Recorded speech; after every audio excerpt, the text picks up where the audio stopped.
Not your average tabletop. Woohoo! Welcome to Not Your Average Tabletop. I'm Pepper, and today I'll be unboxing The Search for Planet X. This is a game from Foxtrot and Renegade Game Studios, from designers Ben Rossett and Matthew O'Malley. As you can see, it's got quite a few awards up here and high praise from, looks like, the Dice Tower and Shut Up and Sit Down, even a Dice Tower Awards nominee for Most Innovative Game. But yeah, I've heard a lot of good things about this. I believe Tom Vassell is a big fan of it, although I could be mixing it up. I get this one confused with Captain Sonar quite often. For some reason, those two just kind of stick together in my brain.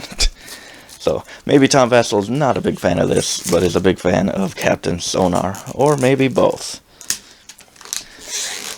But yeah, either way, I've heard quite a few good things about this one.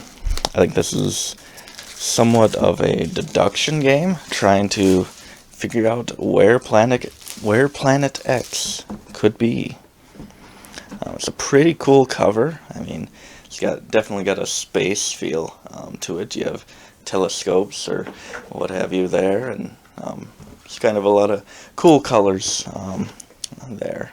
Some green and some red. You've got the cover again, so nice, we got to see it twice. There's the rule book.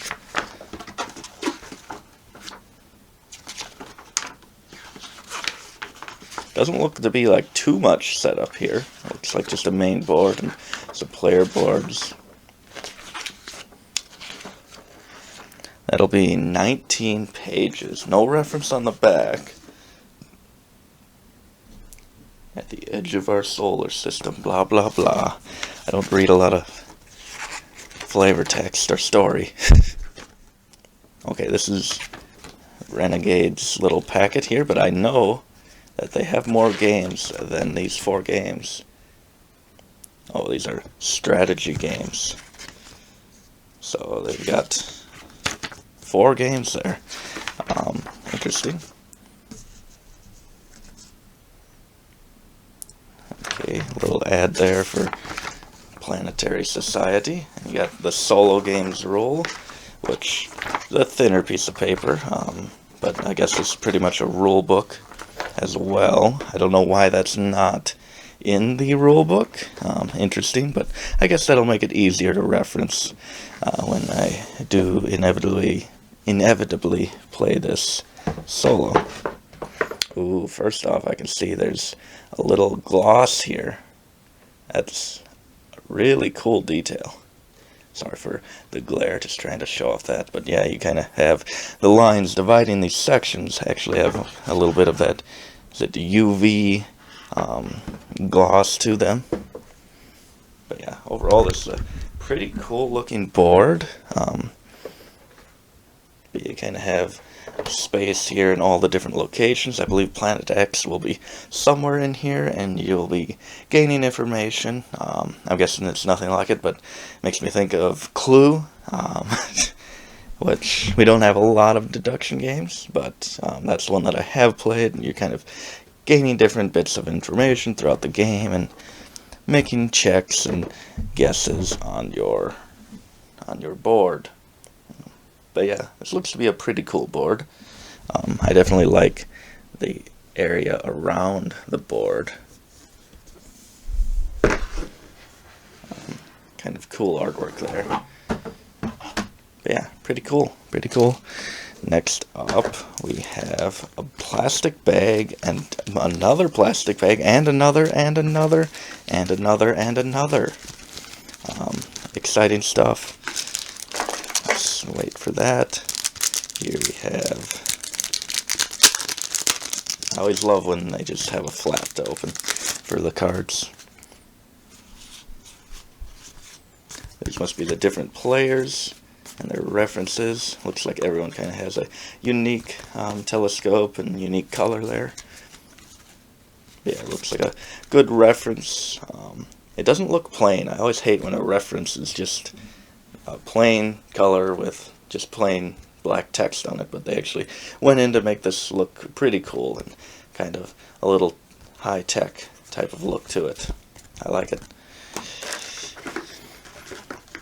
And we've got player boards here, which go to the different colors. Again, pretty cool player board. Let's see if it actually stands up. I know that's always a question.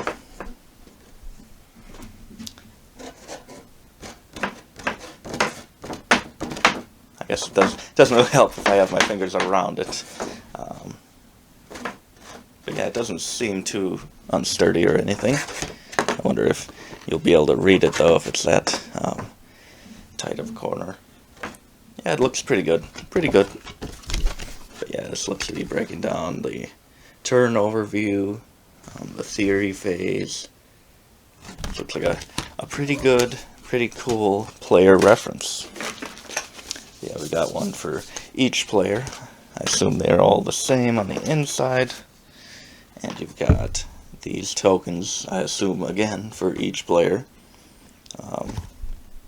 Okay, it looks like you'll be putting down guesses onto the board as to what you think is there in all these different spots.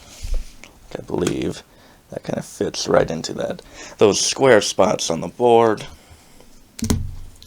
Just pop out pretty easily. Not the thickest. They're average, I would say. Average thickness, maybe slightly below, but I can't really tell. But with being this small, I don't think the thickness really will affect it or cause it to bend or break or anything. Now we've got a huge piece of cardboard here, which I believe this will go out in the center of that circular solar system board. And you have different target tokens as well. Hopefully that's supposed to come out there.